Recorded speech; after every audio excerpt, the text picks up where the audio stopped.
Narito na ang inyong bagong magiging Sunday afternoon habit sa PG8 Radio.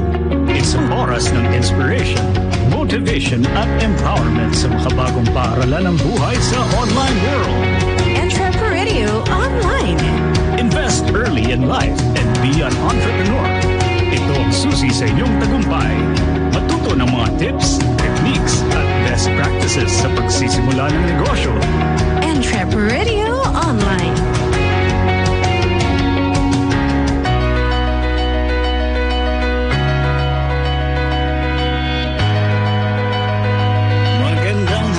Mga ka-Entreps, narito na ang programa para sa makabagong negosyanteng Pilipino. Ito ang Entrep Radio. Atid sa inyo ng DWIZ 882 at sa pakikipagtulungan ng Creative Voices Productions at ni Pocholo, The Voice Master Gonzales.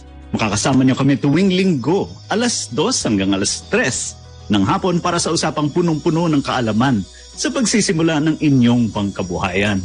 Maririnig nyo kami dito sa DWIZ 882 at mapapanood sa DWIZ Facebook page. Ako po si Rene Toralba. Ayun. Good afternoon, mga ka-Entreps. Ito na naman, isang linggo na naman ang nakalipas at linggo-linggo pa rin tayo nagbibigay ng inspirasyon sa kahusayan at tagumpay ng bawat Pilipinong negosyante. Dahil dito sa Entrep Radio, may puso ang pagnenegosyo. Kaya Luzon, Visayas at Mindanao, isang maganda at maaraw na Mother's Day sa inyong lahat, mga ka-Entreps. Hatid namin sa inyong isang oras ng information, inspiration, motivation at empowerment para sa makabagong Filipino entrepreneurs. Welcome to Entrep Radio on DWIZ 882, the voice of Filipino entrepreneurs. Ayan. Happy Mother's Day to everyone, sa mga mothers na nanonood ngayon, sa mga tumatayong mothers. Ayan, kahit hindi kayo mother physically, pero tumatayo kayong mother sa inyong mga anak, sa pamilya. Ayan, Happy Mother's Day sa inyong lahat. Yes, and yun na nga, no? Hindi lang din sa mga mothers nyo, pati na rin sa inyo kung kayo po nga ay mother or tumatayong mother. So, bukas din pala, no? Para sa ating mga ka-Entreps, dahil alam natin na eleksyon na po bukas, declared na po na special non-working holiday ang May 9, no? Para mabigyan ng pagkakataon ng lahat, no? Na makapag-vote, no? Makapili kung sino bang pinili nilang magiging susunod nating mga opisyales. Oo, to exercise our rights na makapili kung sino ang gusto nating maging pinuno ng ating bansa for the next 6 years, diba? Very important event, kaya mga ka-Entreps, na wag niyong palalagpasin yung ating pagkakataon na pumili ng ating presidente at vice-presidente at mga senators. Yan. And of course, syempre belated happy birthday sa nag-iisang voice master ng Pilipinas, no? Si Sir Pocholo de Leon Gonzales. Sir Choi, happy birthday happy po. Happy birthday. And we hope you had a good one, no? And I think it's a month-long event. It's not gonna end yesterday, kasi mahaba hanggang June pa nga ata ang kanyang celebration. Ayan. And speaking of the Voice Master, nagsimula ng unang araw ng Certified Voice Artist Program kahapon, May 7. Pwede pang humabol, mga ka-Entreps, if you want to be a voice artist. Just go to visit certifiedvoiceartist.com or hanapin ang Certified Voice Artist sa Facebook. Yes. And Chase, meron kaya mga greetings na nakapila dyan? Yes, actually. Meron tayong mga ibang unting pangalan pa lang so far. Pero ito. So, may mga birthday celebrants tayo for this month of May. First of all, first one is si Bam Tauto sa May 9th. And next up, happy birthday, Sir Bam. Sir or Ma'am Bam. And next up, si Holding Arnaiz, that's May 10, and si Sir Diego Dulce, May 13th. And po, the celebrants this May, happy birthday po sa Happy inyo. Birthday! And si Sir Troy, dapat nandito rin siya. Kayo, well, yes, na-greet natin siya last week, no? So parang per week yung dumadating sa atin, eh. So kung meron din kayong mga gustong ipag-greet, no? Or ipa-shout out, type nyo lang po dito sa comment section, no? Para ma-share natin sa lahat. Oo, at gusto niyong batiin ng Happy Mother's Day very specifically at i-shoutout natin ang inyong mga mother, nanay, mudrakels, anong tawag niyo sa mga ina ninyo. Yan, i-greet natin with the specific name ang inyong mga mother dito sa Entrep Radio because they deserve to be recognized, diba? And not only on Mother's Day, but every day. And of course, we would like to remind our viewers and listeners, no, yung mga nakikinig at nanonood sa atin dito sa Facebook, pwede po kayong mag-shoutout or mag-comment din, no, dito sa ating video ngayon, no, para ma-shoutout natin or mapadala natin ang kung ano man yung mga gusto nyong mensahe, no. So for today's guests natin dito sa Entrep Radio, partner, simulan mo na. Ayan, excited tayo. Sobrang excited tayo. Talagang Filipino pride is very, very, obvious at masyadong mararamdaman natin today during this episode, no? Kasi ang makakasama natin today, first guest natin ay, ito lang naman, maliit na bagay. Nag-design lang naman siya ng national costume na nanalo ng Best National Costume for Miss Universe Philippines 2022. Maliit na bagay, di ba? Medyo national pride lang naman natin na bagay yan, di ba? And ang second guest natin, partner. Sige, ang second guest naman natin ay si Mr. Shadroy de la Cruz. He is the Head Growth and Partnership Department ng Spenmo Philippines. Ang business nila, tumutulong sila sa mga negosyo na magbayad o mag-remit at bantayan ang kanilang mga bayarin sa paggamit ng kanilang online platform. So yung mga business owners natin, no matter how big, no, baka meron kayong matutunan at ma-apply ninyo itong business na itutulong sa atin, Mr. Shadroy, itong facility na to sa mga businesses ninyo. Lalong-lalo na kung mga MSMEs po, no? Lalong-lalo na ngayong panahon, no? Kailangan natin talagang makapaghanap ng way para mas bumaba ang ating expenses and mabantayan ito. So, babalikan natin yan ang ating mga guests. Bitinin muna natin kayo ng konti, no? For a few reminders, mapapanood at mapakikinggan ninyo ang Entrep Radio via the website ng DWIZ, which is DWIZ882am.com. Pwede nyo rin po i-download ang DWIZ application sa iOS at Android. Live din po tayo ngayon sa DWIZ 882 Facebook page. Ang ating hotline ay 84701750 hanggang 54. Ang text line naman po natin, 0999-376-6768. And syempre, wag natin kalimutan, sundan ang Entrep Radio, Entrep Radio online Facebook page para sa mas marami pang kaalaman at impormasyon tungkol sa pagnenegosyo. Oo, I have to insert lang, no, partner. Talagang yung Entrep Radio page natin yun, talagang punong-puno ng mga viewers kasi nga naglalagay tayo ng mga content about businesses. And if you want your business to be featured din, no, sa Entrep Radio page, you can just message us, send us a PM, anong negosyo ninyo, kung gusto nyong ma-interview dito sa DWIZ or ma-videohan natin yung inyong negosyo. Nako, we would love to share and talk about your business.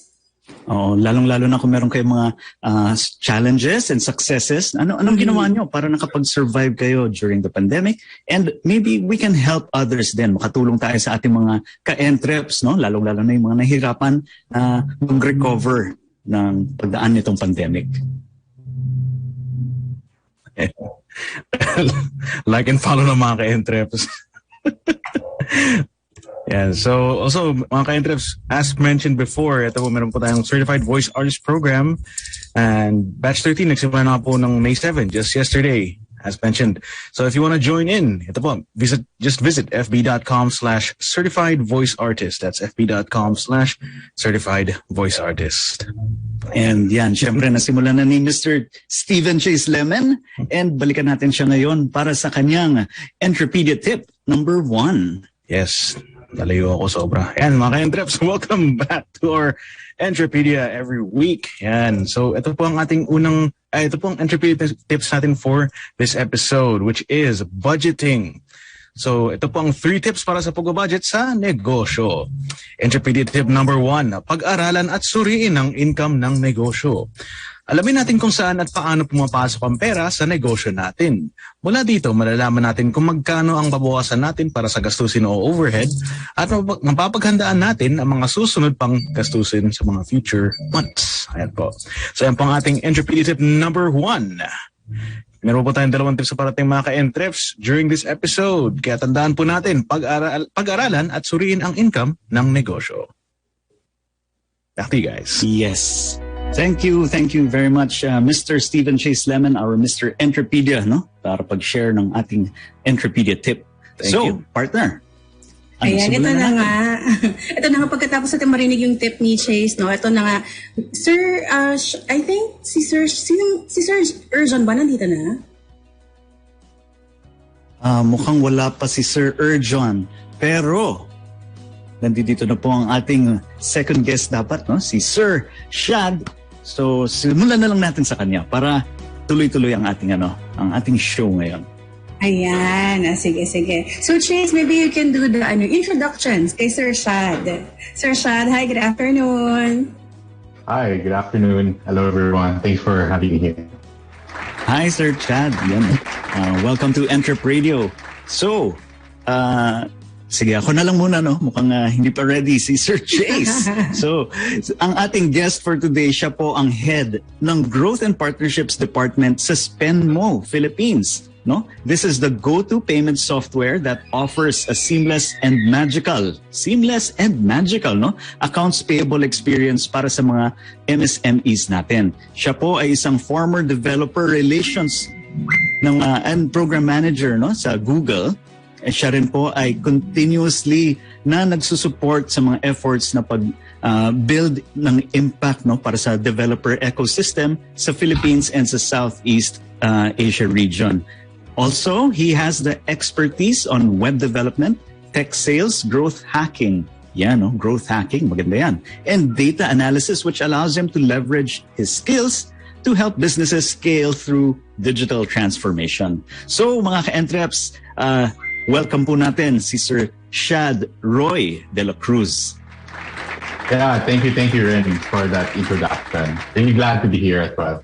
Welcome to Entrep Radio, Sir Shad. Yeah. Hi, Miss Faye. Thank you. So simulan na po natin, Sir Shad, no? Can you tell us something about what is Spenmo? Naririnig ko na yung Spenmo, nakakatanggap na rin ako ng mga emails from Spenmo.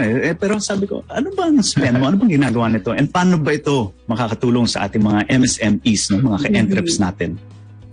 Yeah, absolutely. So think about this, though. Like most of the innovation that has happened over the last 5 to 8 years in the Philippines, we've been seeing a lot of accounts receivable or something payment gateway. I don't know if you guys are familiar of, but like anything that like make it seamless for people to receive funds or accept payments either from cards, to GCash or to their PayPal and other services as well. So those are more into the accounts receivable, and throughout the time it has always been that focus. And of course, with that said, there's also the other side of which is the account payable.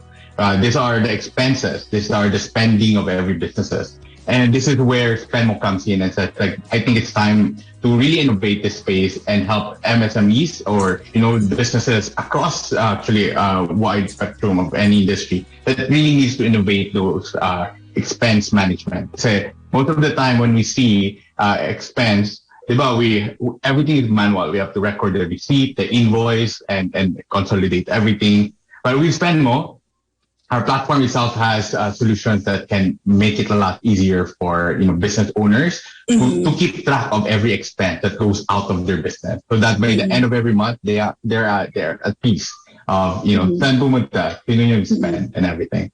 So yan.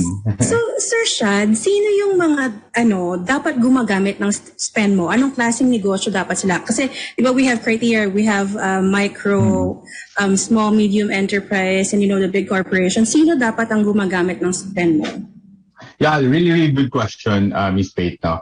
So one of the things that we learned, in the Philippines is that more businesses who are into the small and medium category already, and where marami na yung transaction nila, marami yung binabayaran nilang suppliers, they have a lot of payments, or at least payments that goes out of their business. So managing those, so I'll give an example as well. So imagine if you're an owner of the business that you need to pay 50 to 100 payouts every month. Every month. And let's say out of this 100 payouts that you need to do, 10 is GCash, 20 is BPI, and then may Union Bank, and of course, meron pang, let's say, remittance centers. So managing all of those, just even disbursing that process, is already a headache for that person. Yes. So, but with Spendmo, we can actually manage end-to-end. All you have to do is give us that list that you need to do within the platform online, and then we can disburse all of that funds automatically. Oh, okay. So yun yung workflow kapag nag-enroll kayo sa Spendmo. Yeah. I see. Pero I saw somewhere na parang ang Spendmo actually helps you to grow your business with a certain percentage. How does it help po in growing a business? Yeah, I think number one is processes. I think it's very important to have a sense of setting up the process of your payables. In the Philippines, we see a very, very huge numbers of manual processes. Again, ito yung accounting staff taking note of that receipt, and then when received, diba, they also have to take note. They have to encode it on either their spreadsheet or their accounting software. And again, those process sometimes nawawala yung receipt, diba? And then they miss out even the small expenses. They don't even note na lang. Yeah, but with Spendmo kasi, we have solutions such as the automated payments. Basically, it's a cash disbursement facility that makes it easier for them. That, again, from invoice, no, or the statement of billing, papunta ng receipt that the person has received it, we can track it, like we can see. So that's visibility number one. And that number two is basically we have a really, really good cheap rate in terms of transaction. From Spendmo to any banks, e-wallets, and as well as remittance center, we only charge 5 peso per transaction. And, let's say, sir, Ren, for example, you are going to pay someone on Union Bank, and then there's also BDO and then BPI. And most of the time when you transfer from your main bank, which is, let's say, BPI, you have to incur like InstaPay charges of 25 pesos per transfer. With us, we only charge you 5 pesos as well. And then at the same time, since this is business payments, you can actually, we don't have a limit. That means you can send either 100 pesos or 1,000,000 pesos. We'll only charge you 5 pesos pa rin. So fixed it really charges nyo, no? Yeah, it fixed charge, and then really helps the businesses as well, in terms of maximizing profitability in their business also. Paano dun sa mga, sir, yung mga importers po natin, ng mga ka-entreps, no, yung mga nagbabayad or kailangan mag-remit ng payment internationally? Covered din po ba ng Spendmo yan? And how is it handled? Yeah, absolutely. Absolutely. This is actually one of our core, solutions as well that we really promote to, especially to drop shippers, no, and also importers, where, they pay so much in variable fees, through telegraphic transfer, wire, or Western Union. So those are really, they have different high variable charges, flat, and, depends on the amount that you transfer. With Spendmo, we have a flat rate of 200 pesos. With the amount that you, let's say, send, again, you can send, let's say, in Singapore, let's do an example, 5,000 Singapore dollars. As long as the funds that they will receive in that specific country is the local currency, we'll surely cover that as well. That means we'll only charge you 200 pesos if they will accept a local currency there. But in case, let's say it's Singapore, what they want is a US dollar. We'll just add on like a 600 pesos charge. But then, kasi when it arrived there, we charge you 200, and then we convert it locally, which is 600, and then we'll just charge you complete of 800 if different currency. But if in there, then, we'll charge you a flat rate of 200 pesos. But either way po, ang 800 pesos is still much cheaper sa mga bangko, no? Pag nag-remittance tayo, diba? Telegraphic transfer. Ang mahal, aabot ka parang 600 per, tapos minsan aabot pa ng 1,200. Malaki yung amount talaga usually, no? Yeah. Tapos, meron po ba kayong mga countries na hindi nata-transferan or covered po worldwide? Yeah, so right now we have about 80 countries where we can transfer. There are, any countries that is restricted from the wire, from the SWIFT is also, from the SWIFT as well. So we make sure of course, compliance as well from the, BSP. We are regulated by BSP and also locally registered here in the Philippines. When did kailan po nagsimula ang Spenmo dito sa Pilipinas, and bakit naisip na magtayo ng Spenmo dito or mag-operate ang Spenmo dito? Yeah, so we started in the Philippines in November 2021, but the company itself started in 2019. It was a little bit background, siguro, sir. It's Spenmo is a startup company. We are focusing really in the niche market of accounts payable, really pushing the ways of innovating this space and helping businesses on the payment side talaga. So when when they said na, I think Philippine market is a really great opportunity. We built a core team. So I was one of those core team, and we started Spenmo here in the Philippines as well. And now we're really working to getting understanding of the market here, and also already starting doing a lot of the businesses, especially those who are transacting abroad, and also wants to manage at a high level their expenses as well. I see. And meron bang special promos or consideration para sa mga Pinoy ka-entreps natin dito? Siyempre, Spenmo is a multinational company So parang anong pang benefits? Alam mo naman ng Pinoy, mahilig yan sa what else can you do or give me? Yeah, absolutely, sir. So, to everyone who are watching siguro, feel free to connect with me, and then I can give you a free transaction. So just to share with you, our platform is pay as you go. That means we only charge the 5 pesos transaction fees, and then at the same time for international transfer we charge a 200 pesos flat rate as well. But if for those who are watching and want to connect with me, by listening here, feel free to connect with me. I can give you those free transactions for 2 months. Parang dapat may code, partner? Parang dapat... I wish I could just give it. Hashtag Entrep Radio. Para alam ni Sir Shad na nalaman ninyo ang kanilang platform through Entrep Radio para merong libreng transaction, diba? Yeah. I don't know if pwede kong ma-share yung email address ko. Pero, again, for me, connect with me directly. I can, connect you and onboard you as well to our platform. So, yeah. Pero I think talaga, Sir Shad, yung Spenmo will be very helpful kasi yun nga naman, parang it will help you list all the things na parang kailangan mong transactions na kailangan mo within your business. Kasi sometimes it takes a lot of time for me to process things kapag may sendan ka. Kasi baka magkamali. Alam mo yun.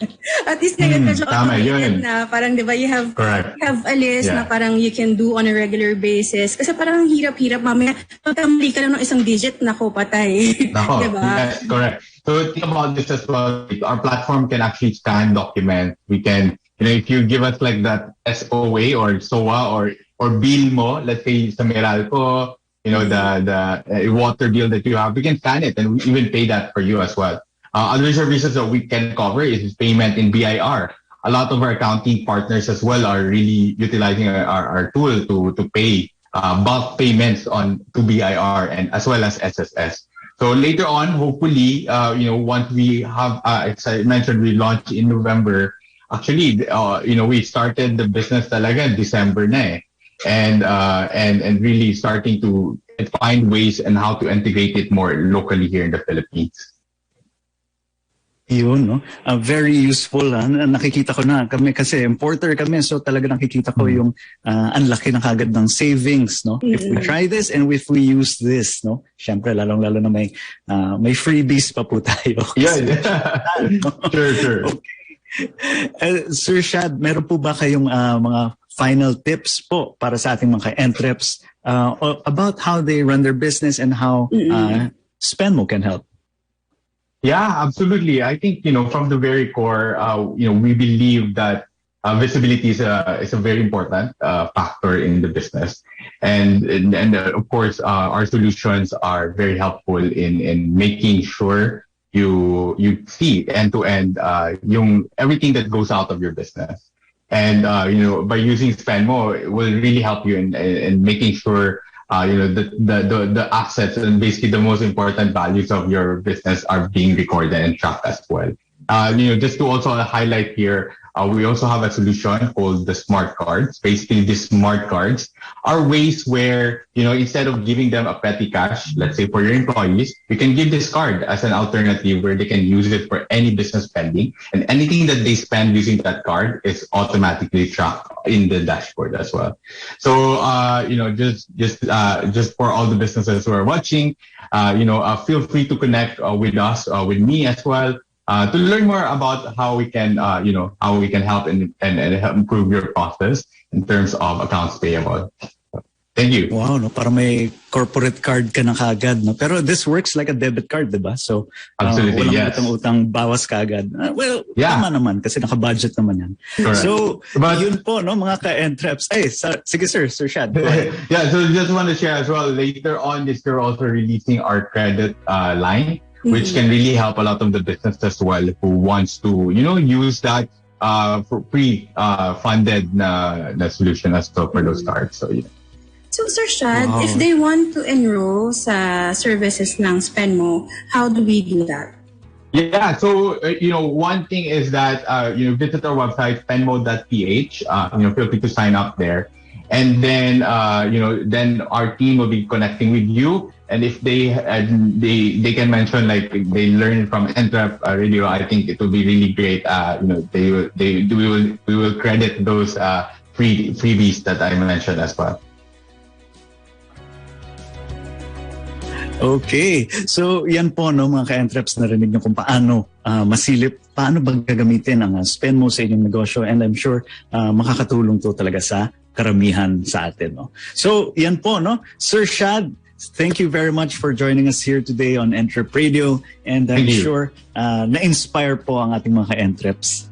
Thank you, Sir Shad. Have a great Sunday. Thank you, everyone. Appreciate it. You too. At yan po, no, mga ka-Entreps, magbabalik po tayo pagkatapos ng ilang paalala. Entrep Radio Online. Welcome back, mga ka-Entreps, to Entrep Radio. And this is your Mr. Entrepedia para sa ating 3 tips para sa pagbabudget sa negosyo. Ito po ang Entrepedia tip number 2. Pag-isipan at paghandaan ang kinabukasan. Para sa budget ng mga negosyo natin, kailangan din nating paghandaan kung paano natin haharapin ang gastusin kapag lumaki at lumago ng negosyo natin. Mga gastusin sa marketing, mga bagong mga kagamitan at building, mga karagdagang tauhan. Kailangan po natin ito lahat pag-isipan. At yan pong ikalawang Entrepedia tip, pag-isipan at paghandaan ang kinabukasan. Meron po tayong pangatlong tip na parating mga ka-Entreps, kaya makinig lang po kayo dito sa Entrep Radio. Thank you, Mr. Entrepedia, no, for that very useful tip, no? Oo, pero siguro i-expand ko lang ng konti. Kasi alam mo, di ba, pag sa pagnenegosyo, sabi nga nila, at the first part ng pagnenegosyo mo, parang makikita mo yung most of the businesses, makikita mo na parang, kasi syempre bago, madaming gustong mag-try, ganyan, so malaki yung kita, pero you have to prepare then for the times, yung mga susunod na araw o buwan, na hindi na ganun kalaki yung kita. Kasi syempre, na-try na ng marami, so parang, baka hindi na muna sila bumalik for a time, diba? So, hindi porket malaki yung kita mo for now, pwede mo nang gastusin yung kita mo, diba? Hindi pwedeng bumili ka kagad ng bumili ng mga upgrade. It has to be planned well, diba? Budgeting, yan naman. Yes. So ito na nga, partner, ito na nga ang sabi ko nga kanina, national pride ng ating isa sa mga guest today, 'di ba? Maliit na bagay talaga ang ang nagawa niya for Miss Universe Philippines, 'di ba? Ayan, kasama natin today ang designer ng National Costume Award for Miss Universe Philippines 2022 at Best National Costume Award din for Binibining Pilipinas 2021. Ayan, he is the owner of Badu by Erjan de la Serna, fashion designer.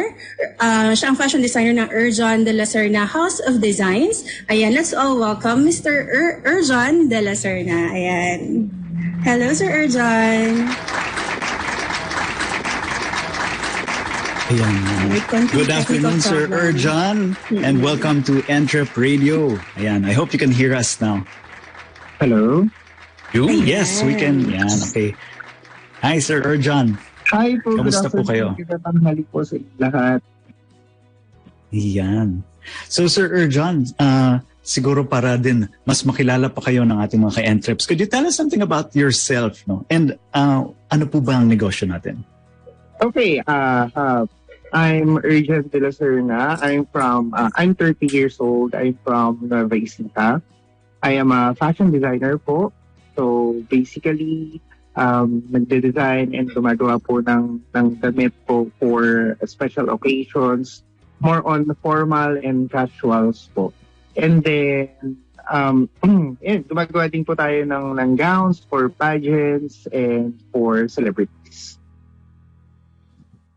Ang una ko namang tanong, partner, Sir Erjan, ano ang feeling na, ito talaga, gusto kong malaman, anong feeling na yung mga designs mo, yung mga creations mo? Kasi, diba, ang dami mong magagaling na kalaban, ang daming designs na sobrang magaganda, diba? I mean, lahat yun, best of the best yung mga designs and creations na pinapakita sa Miss Universe Philippines, diba? And yours actually won the best national costume. Ano po ang pakiramdam?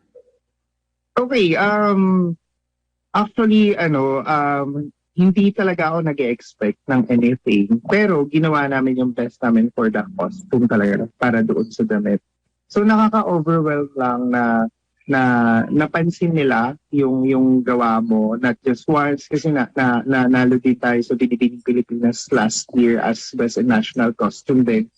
So nakakatuwa na na-recognize nila yung mga baguhan na designers or mga designer from the province na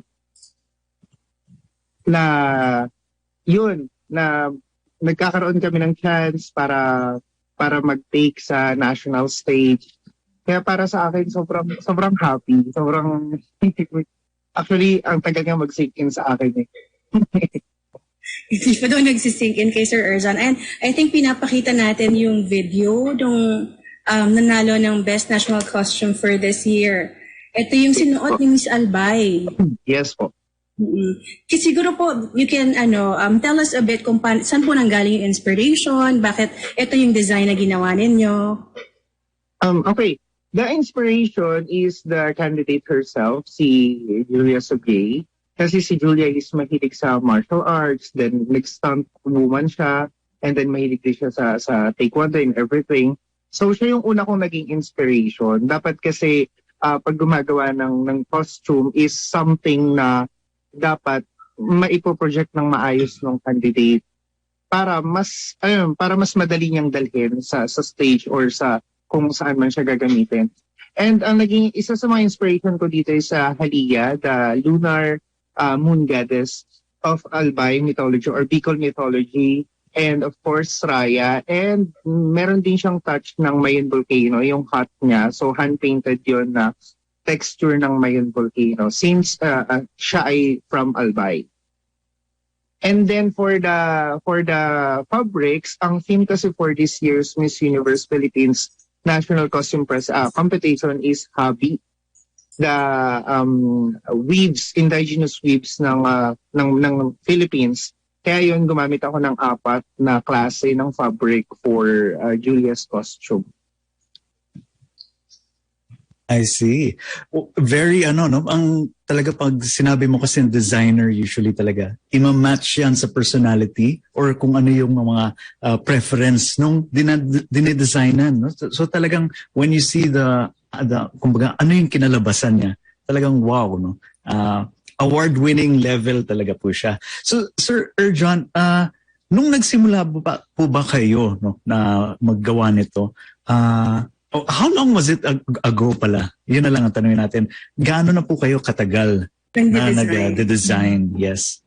Magfa 5 years po ako this September. Wow. So you started mga parang age 25, 26? Yes po, year 2018. 28. 28? Yes, 28. Wow. Talagang imagine that, no? So did you ever think that you would reach this level? Talagang ito po ba yung tinatarget nyo? Or talagang dumaan lang sa inyo then, sige, I will tackle this because, parang I think I can do it. Actually, sabi ko nga, kung titingnan ko yung sarili ko 10 years ago, hindi ko na-imagine na ito yung magiging work ko now. Kasi doon nasa creative industry na din talaga, nasa ganitong field na din talaga. Pero hindi ko siya na-imagine or parang hindi kasi siya yung typical na paglaki ko gusto ko maging isang fashion designer. Hindi siya ganon. Kasi ang gusto ko din talaga before mag-work sa TV and video productions, ganyan. And then kasi nag-take po ako ng mass comm din. So parang yun yung naka-inline sa akin na ano. Pero ang family ko po kasi somehow may background po sa ganito. Ang lola ko po is the only mananahi sa town namin way back then. Then may mga pinsan po ako na nasa garments din. Kaya siguro nasa dugo na lang din. And then na-enjoy ko naman din siya talaga. And sobrang masaya ako kapag ito yung ginagawa ko. And bago kasi ako mag-fashion design, nag-style ako. So parang yun yung naging yun yung nag-trigger sa akin para maging fashion designer. So naging stylist muna ako. Wow. So talagang, imagine that. So kung mga ka-entreps, kung ginagawa niyo na po ngayon, ano yung gusto niyong ginagawa and you think na parang wala naman pupuntahan, you just keep at it, diba? Kasi wala makakapagsabi saan kayo aabot diba? Especially if you're just starting, parang worth it ba to? Tama ba itong ginagawa ko? Parang wala naman pumapansin sa akin, but diba? Yes, eventually. Diba? Actually po, ang dami ko pang naging work bago po ako mag full-time talaga na sa designs. Naging photographer din po ako, photo booth operator, events coordinator, nag-film din po ako before. Sobrang dami. And then nag-graduate po ako ng IT kasi hindi ko pa natuloy yung mass comm ko. So IT graduate po ako. So ang haba pa po nung naging journey ko talaga na that time akala ko yun yung magiging work ko talaga. So parang pero sa part ko naman po na nagagamit ko siya lahat ngayon. Yung pagiging marketing specialist ko po dati, nagagamit ko ngayon sa business, yung pagiging IT, ako na yung nagli-layout ng mga sarili kong photos. Lahat nagagamit ko po siya ngayon sa pagde-design. Imagine that, no? Tapos, when did you realize na magpo-full-time na ako dito sa passion ko? Ayun, nung nag-launch na po ako ng brand noong 2018 po. Wow. Was it difficult? Parang, kasi, was it sure talaga na eto nang gagawin ko? Sigurado na po kayo nung time na yun.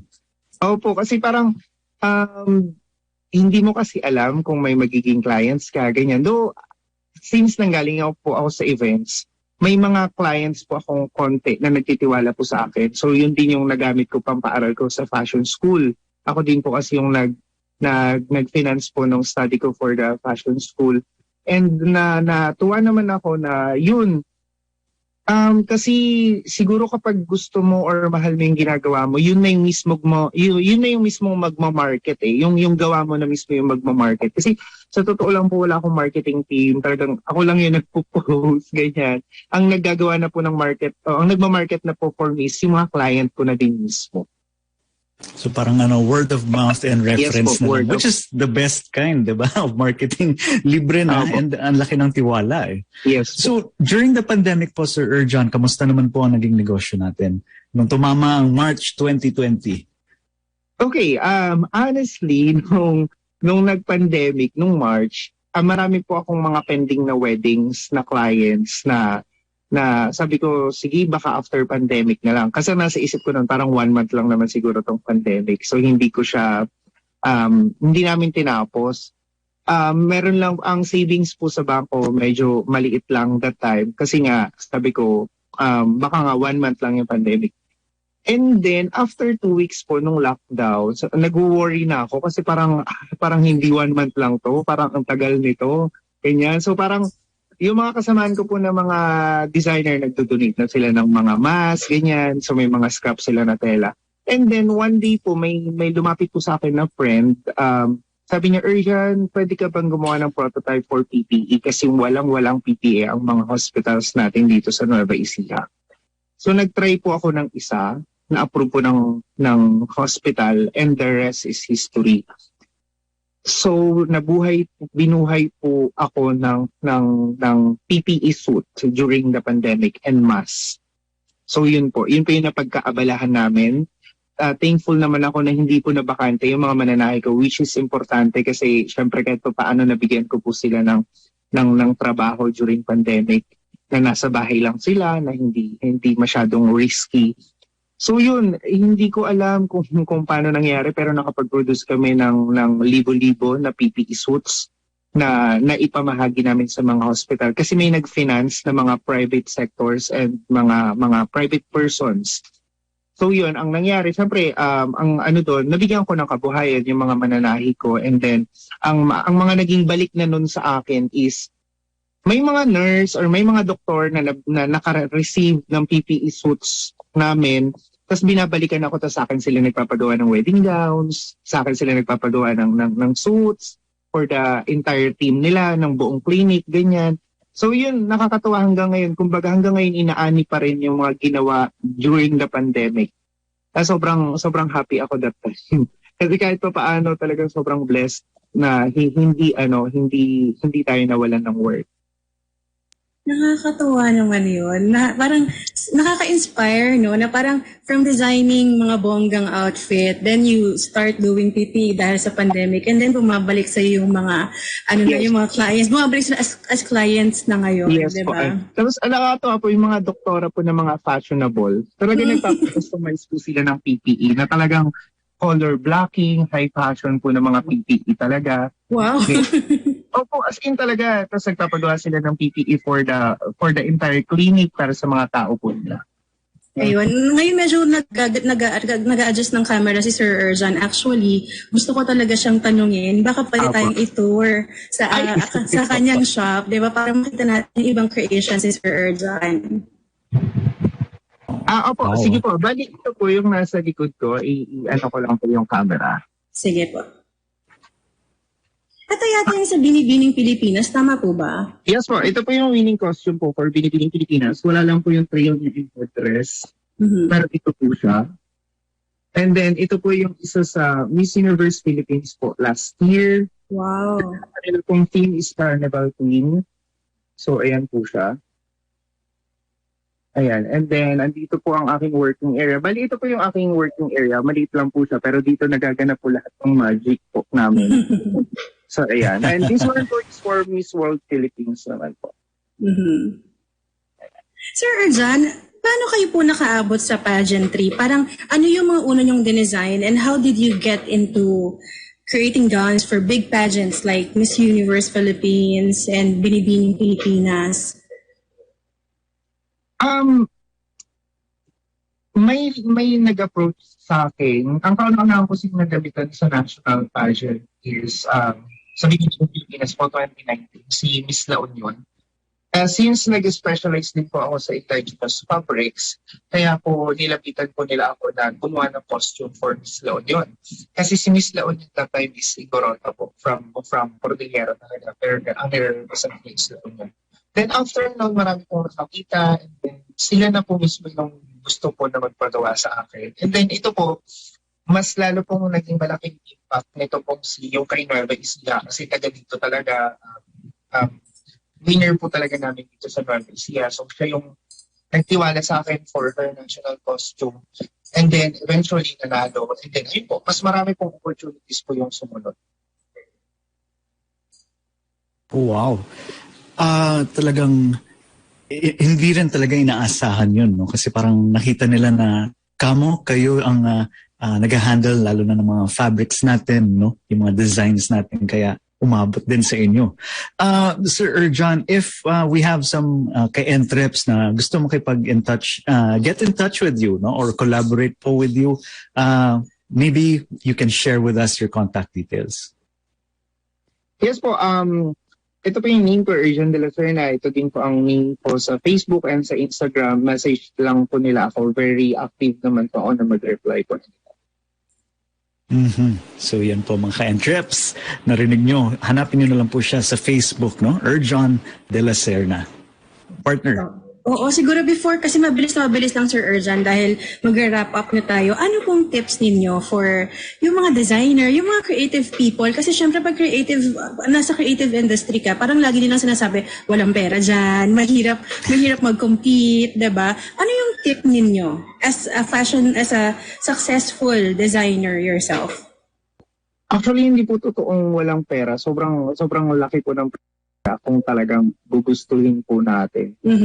Hindi mawawalan kung tutuusin. Kasi every day, every event, kahit anong klaseng pangyayari sa buhay natin, kailangan natin ng mga creative, ng someone from the creative industry. And siguro ang maipapayo ko sa mga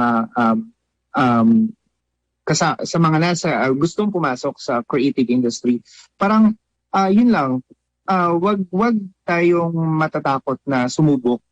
I mean, lagi lang tayo mag-try and then hanggang sa makita natin kung ano talaga yung gusto natin gawin. Like yung nangyari sa akin, hindi naman ako tumigil hanggang sa nagsettle ako sa fashion designing na ito pala talaga yung gusto ko. Ito yung nakikita ko na gusto kong gawin hanggang sa pagtanda ko. So, yun lang, try lang tayo ng try and then huwag magsasawa and then naniniwala ako dun sa right timing na ibibigay ni God or yung timing ni God yung pinaka-the best talaga na dapat natin pagkatiwala. Ayun, ang ganda. Ang ganda ng sinabi ni Sir Erjan. So yung mga, may mga gustong passion, diba? Passion, diba? They have passion na parang they're just so afraid paano gagawin, paano sisimulan. Ayan. Panoorin ninyo yung interview. Actually, kung late na kayong naka-join sa Entrep Radio, balikan ninyo yung mga, actually pati yung interview natin in the start of the show yan. Balikan nyo, pwede nyo balikan. Nandyan sa DWIZ ang ating interview. So Sir Erjan, thank you so much for joining us this afternoon. And we're very, very proud of you. We're very proud of the designs. And sana makaabot tayo sa Miss Universe 2022. Yes. Soon. Kasi parang marami din nagsasabi na, sana sa Miss Universe man or any international pageant. Let's wait lang din talaga sa tamang candidate and sa tamang target. Wow. Sir Erjan, thank you very much sa pagsama sa amin dito today sa Entrep Radio. And yun nga, I'm sure marami rin na-inspire to follow in your footsteps din. Ang lakas ng loob talagang and just keep on doing what you're doing, no? So, tsaka gusto ko, Sir Erjan, chill siya, di ba? Parang sobrang chill, pero hello, yung achievements niya, di ba? Thank you, Sir Erjan. Have a great Sunday po. Thank you po. So yan po, mga ka-Entrep, si Sir Erjan de la Serna. Talagang award-winning po yung kanyang designs and talagang you can say that this has, masasabi natin pinaghirapan and it took a while to get here until he found what he really wanted to do. So that says a lot para sa ating mga negosyanteng Pilipino, na kahit nagkaroon ng pandemic, diba, na nagkaroon pa rin siya ng opportunity na makatulong sa kanyang mga mananahi and syempre dun sa mga nakatanggap ng kanyang mga PPE, no? Oo, never ever stop, sabi nga ni Sir Erjan. Don't stop. Kaya we will not stop kasi meron ba tayong tip number 3? Tama? Yes. So for our tip number 3, si Mr. Entrepedia Stephen Chase Lemon. Yes, sir. And po, nagbabalik po ang ating Entrepedia, Entrepedia Tips. Entrepedia Tip number 3. Ito po ang 50-20-30 rule o 50-20-30 rule. Ayan po. Pwede natin ang budget natin gamit ang rule na ito. 50% para sa mga kailangan na gastusin tulad ng mga bills at sahod. 20% para sa mga savings at bayad sa mga utang kung meron. At 30% para sa iba pang mga gastusin. Or pwede pong baliktad. Pero ayun po. So, 50-20-30 rule po. Tandaan po natin mga ka-interest. Pwede natin gamitin ito for our budgeting purposes. At yan po mga ka-interest, ang ating Entrepedia. Kasama po ang inyong Mr. Entrepedia. Ito po sa Entrep Radio. Ayan. Thank you, Mr. Entrepedia. And thank you sa mga guests natin kanina. Thank you to Sir Erjan de la Serna and kay Sir Shad Roy de la Cruz. Ang spend mo and ang fashion design business naman ni Sir Erjan de la Serna. Ayan. Thank you mga ka-Entreps sa pakikinig sa atin this afternoon, sa pagsama sa atin this afternoon. And Happy Mother's Day ulit. Bago tayo magtapos, Happy Mother's Day ulit sa lahat ng mga mothers and tumatayong mothers at magiging mothers soon. Ayan. Yan, kompleto. Kompleto. At maraming salamat din sa production team namin at sa may pagtanggap sa amin dito sa DWIZ 882 sa bagong tahanan ng Entrep Radio. Susunod na programa mga ka-Entreps is Senior Citizens Forum with Meng Canlas at Dr. Rene Catan. At inaanyayahan namin ang mga ka-Entreps na sumali dito sa Entrep Radio by just sending us a message and telling us something about your business po. No? Kasi dito sa Entrep Radio, gusto po natin mag-inspire at mag-motivate po ng ating mga ka-Entreps. At syempre, maraming salamat kay Sir Choi, the Voice Master Gonzales, na walang tigil sa pagtulong at pag-motivate ng ating mga kaboses. Ayun, belated happy birthday, Sir Choi. And speaking of, syempre, of the Voice Master, kung kayo ay interesado mga ka-Entreps na maging isang voice-over artist, sumali na sa Certified Voice Artist Program na ginawa at pinamumunuan ni Pocholo the Voice Master Gonzales. Ang mga online sessions na ito ay nakatuon upang pagalingin ang natatanging ninyong kakayahan sa pagbuboses. Yan po. At meron po tayong special DWIZ plug. Yan po. DWIZ special coverage para sa boses ni Juan sa Halalang 2022. Kasama ang buong puwersa ng DWIZ reporters, provincial correspondents, home radio at RPN 9 reporters, metro patrollers at vloggers. So yan po, no? Sa pamumuno ng isa sa pinakakilalang influential speaker sa buong Pilipinas, Pocholo the Voice Master Gonzales, ma-inspire at ma-inform sa talakayan ng inyong mga ka-Entreps dito sa DWIZ 882 kasama ang inyong lingkod, Rene, the Envoy Toralba. At ang inyong nag-iisang Mr. Entrepedia, Stephen Chase Lemon. Ako naman po si Faith Davos Pastrana at ang Entrep Radio, the voice of Filipino entrepreneurs, ay hatid sa inyo ng DWIZ 882 at ng Creative Voices Productions. Sa pakikipagtulungan ng Certified Voice Artist Program, Voice Acting Academy Philippines, Meta Voices Talent and Casting Agency, Dubbing Booth Company, Creative Sound Studios at ng Voice of the Youth Network. Ito po ang Entrep Radio sa DWIZ 882, the voice of Filipino entrepreneurs. See you again next week. See you next week at Entreps. Don't forget to vote tomorrow. Entrep Radio Online.